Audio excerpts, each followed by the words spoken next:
I still remember seeing the ad for the Regal Apartments in the paper. It's easy for people to look at it and see a dingy, run-down shithole. But me? I saw a place with history and character. I saw a place full of artistic inspiration. Before I knew it, I was the official tenant of apartment 3A. Looking back on it, I wish I had never even unpacked. My new apartment turned out to have more character than I had anticipated. The carpets were occasionally soggy, the pipes were rusty, and I could hear the tenant below me banging against the walls and screaming at the top of his lungs.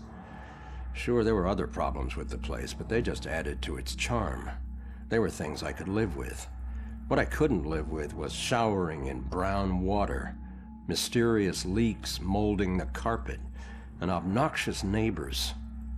I called the plumber, who arrived just as I was about to have a word with the people downstairs. When I showed him the wet spots on the carpet, he scratched his head and explained that nothing was leaking, and that the reason for the wet spots was most likely due to me spilling something and not realizing it. Did this guy take me for an idiot? I never spilled a thing.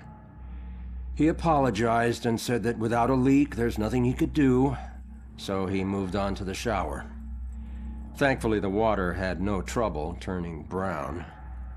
He thought it could be an issue with a rusty boiler and went to check it out. I took the opportunity to address the tenants below.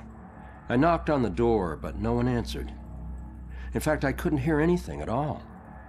I tried the door, expecting it to be locked, but it just swung open. I was shocked to find it completely empty. That's when wet footprints began to appear on the floor. They were headed right for me. Just then I could hear the plumber scream from the boiler room downstairs. By the time I ran down there, he was long gone, but he had discovered the source of the brown water. Packed into the old, rusty boiler was a bloated, decomposing corpse. The police are still investigating the homicide, and the landlord has promised to renovate the boiler room. However, despite his efforts, 3A is back on the market, and I doubt I'll ever feel clean again. Well, it was somewhere around noon on a Sunday when I got a call from the pastor. He was looking for someone to fix up the old church. It had been sitting up on that hill, abandoned for over 40 years after getting hit by lightning back in '98. It suffered a bunch of fire damage. So, of course, I agreed to help. I knew something was wrong the second I stepped inside, as an inexplicable chill came over me. Anyway, I shook it off and I set to work. As I started tearing up the damaged floorboards, they were all bad. Well, I uncovered an old rat's nest. It seemed like any of the others I'd seen over my 22 years in the construction business, until I saw the scraps of human hair and bones that the rats had used to make it. Well, suddenly I heard the floorboards on the second floor creaking above me, and the sounds of a young girl weeping. Well, I was worried that the damaged section of the ceiling was going to give way under her weight, so, I yelled, "Hey, stop, come down immediately." Well, my voice must have startled her because she went completely silent. So I got up and I went to look for her.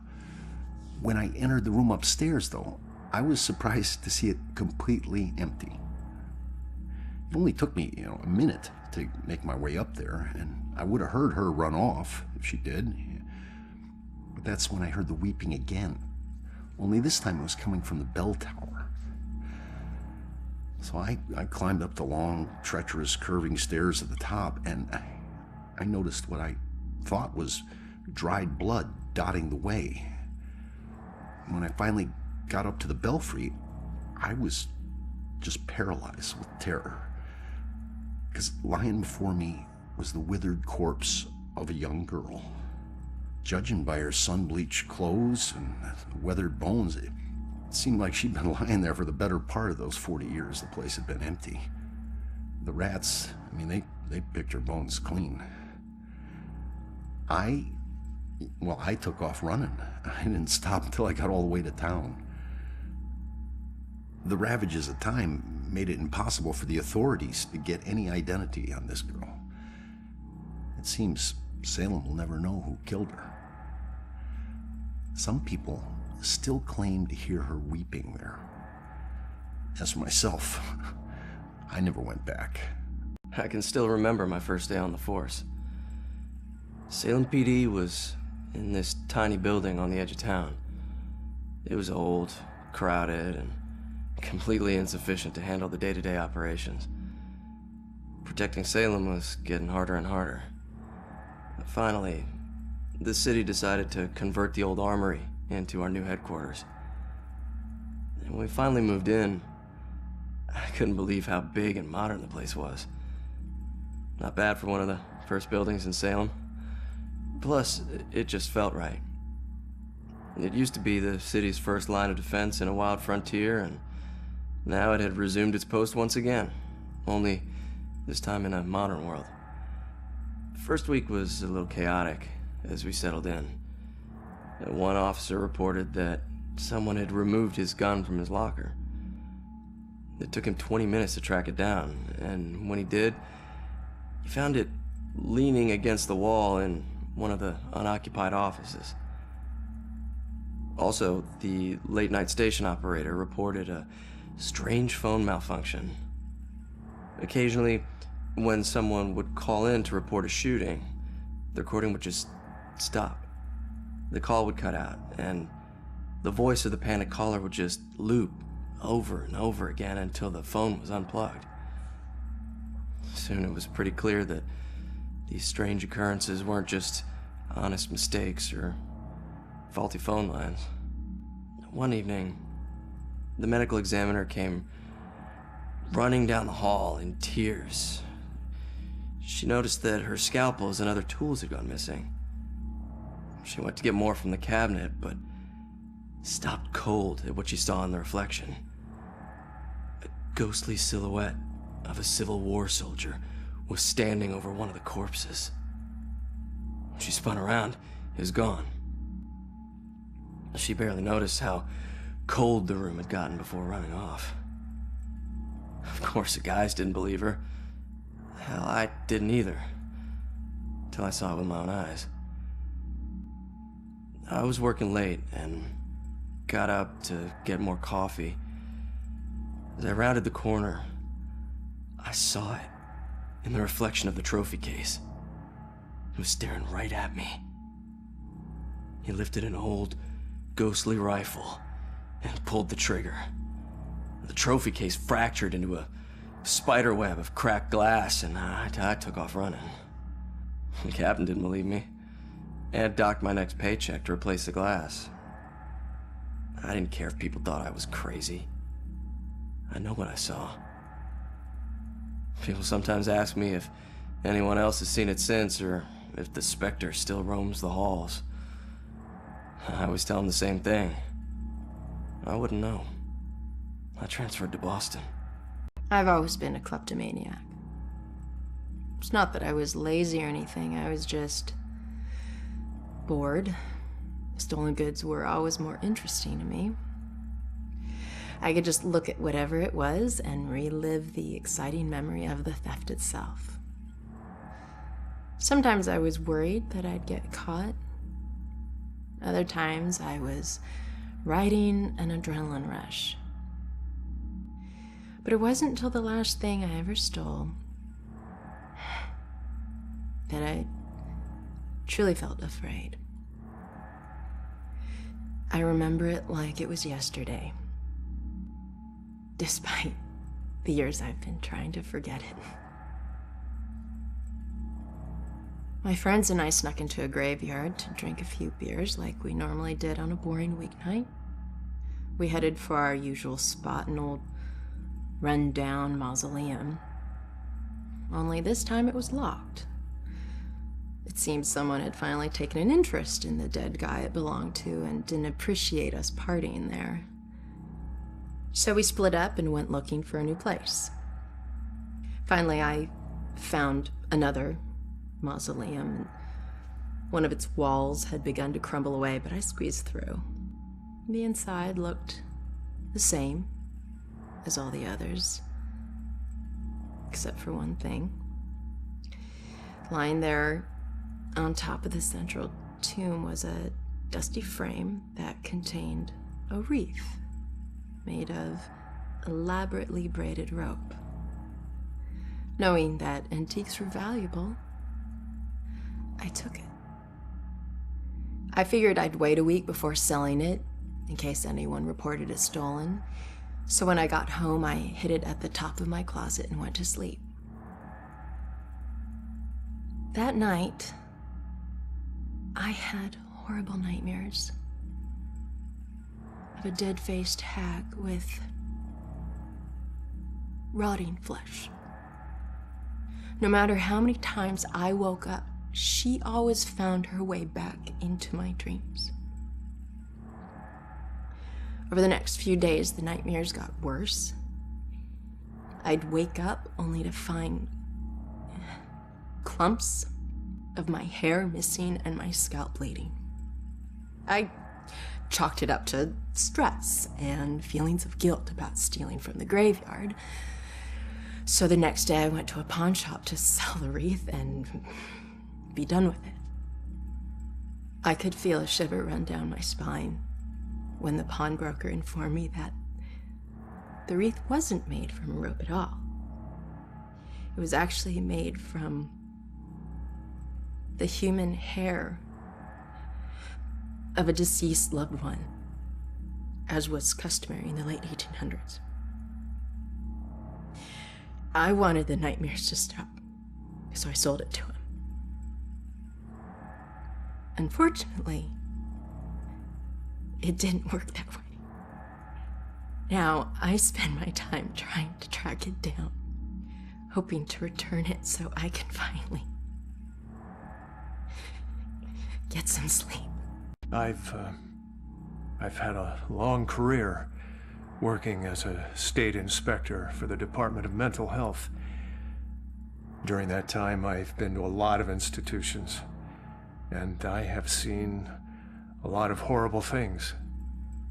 But nothing even comes close to the evil events that I witnessed at Fairhaven Sanitarium, the place they now call Lux Eterna. I first arrived in 1926 to investigate claims of overcrowding and neglect. However, Fairhaven's reputation was tainted long before that. In 1911, Fairhaven opened its doors for the first time. A notoriously violent criminal by the name of Jack Yates was the hospital's first patient. He was to be the shining example of the hospital's ability to cure the mentally deranged.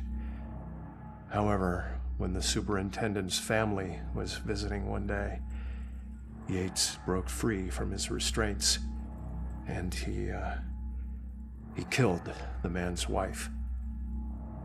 Since then, no one knows what happened to Yates or the superintendent. Well, that is, until now. Superintendent Wallace Halstead greeted me at the door.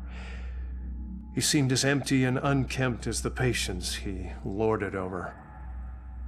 And as I conducted my evaluation, I couldn't help but notice how nervous he got when I passed by a small broom closet. And naturally, I felt it necessary to find out why. When I opened the door, I was hit by the overpowering smell of human excrement. As the light flickered on overhead, I was horrified at what I saw. A withering man lay shackled to the floor in a pile of his own filth. Years of sunless existence had turned his skin, hair, and eyes milky white. He had been chained there for so long that his skin had grown over the shackles. It took me a moment to realize that the husk of a man was Jack Yates. The police arrived and Dr. Halstead was carted off. Doctors moved Yates from the small room for the first time in 15 years. The floor beneath him was permanently stained with the shape of his silhouette.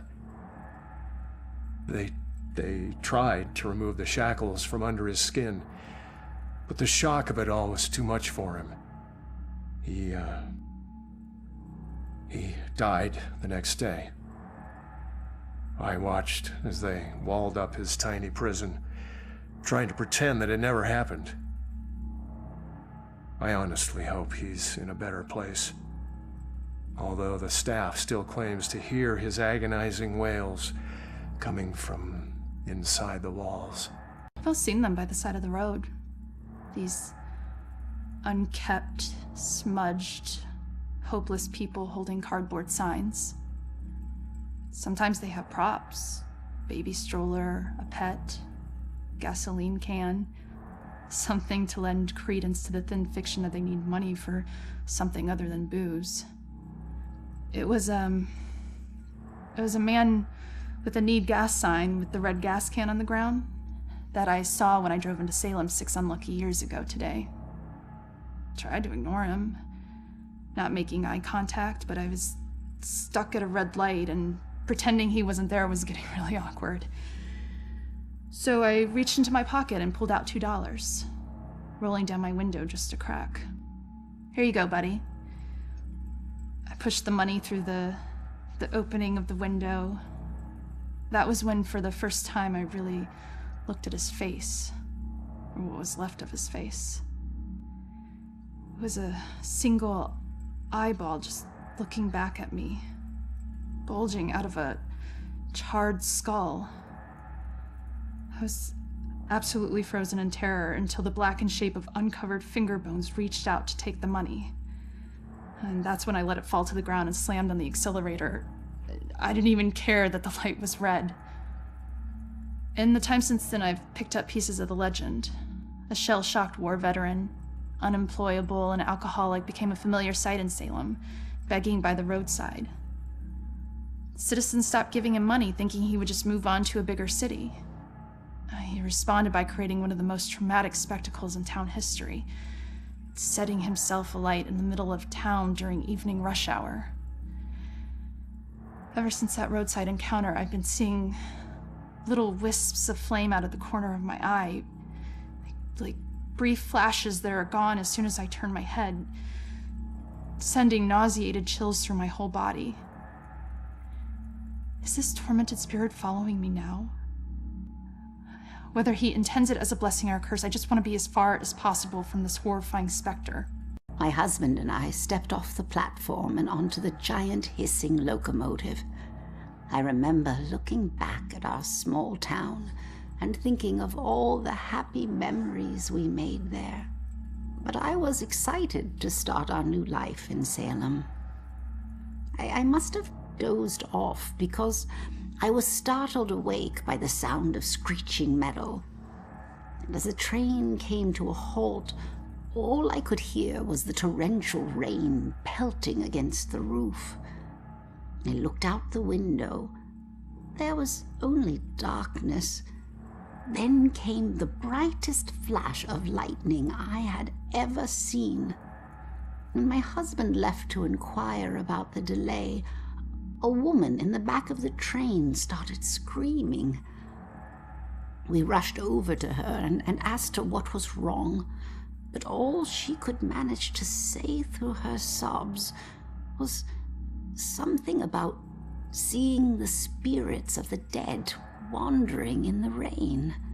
Stranger still were the passengers that were suddenly stricken with the painful memories of their past. It was at this point that I became truly terrified, so I set out to find Joe. When I reached the cab and still hadn't found him, I was worried. I looked out the front window and saw the train's conductor laboring to move a downed tree from the tracks. And there was Joe, walking up to help. However, Instead of grabbing hold of the tree, Joe bent down, picked up a rock, and crushed the conductor's skull with it. When I left the train and ran up to him, I could see that this wasn't the Joe I once knew. Something had taken hold of him, something angry. Then he saw something that terrified him. He dropped the rock and ran off into the woods. However, right before he disappeared into the trees, during a bright flash of lightning, I thought I saw something chasing him, hunting him. I can only describe it as a ghostly specter, cloaked in black. But more likely than not, it was just a shadow. The authorities spent days combing the woods for Joe, but he never turned up. I tried to go back home, but the memories were too painful. Some nights I lie in bed, tortured by the thoughts of what our life could have been if we had never stepped onto that train. Salem wasn't the most exciting place for a couple of rambunctious 13-year-olds. And playing with my friends after school, they usually required a healthy dose of imagination to spice up the underwhelmingly bleak landscape. To us, Salem's history was just a bunch of creepy stories and tourist attractions. Witches didn't exist, we all knew that. That's why Robbie Barnes was the laughingstock of the entire school. He actually believed that they were real. Looking back, I wish I hadn't teased him so much. Maybe then he'd still be alive. I forget which one of my friends actually came up with a plan to prank Robbie, but it didn't take him long to get us all on board. My job was to find an example of an old spell. It took me all of 15 minutes. And the library had practically every book ever written on the subject. The next step involved the Judgment House.